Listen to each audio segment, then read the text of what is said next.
காட்டாளோ தேசம் எல்லாம் காட்டாடியே மாணிக்கம்மே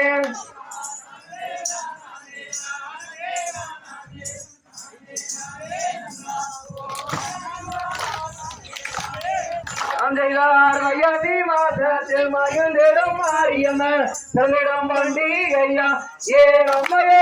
திருவருவதுண்டு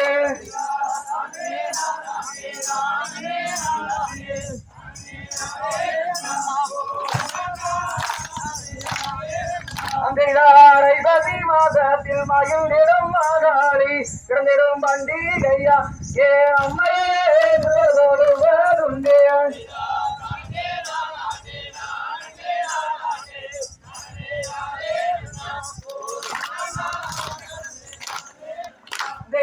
மஞ்ச நீராடி வந்து மைக்கான காலையிலே கும்பாபிஷேகம் உண்டு ஏன்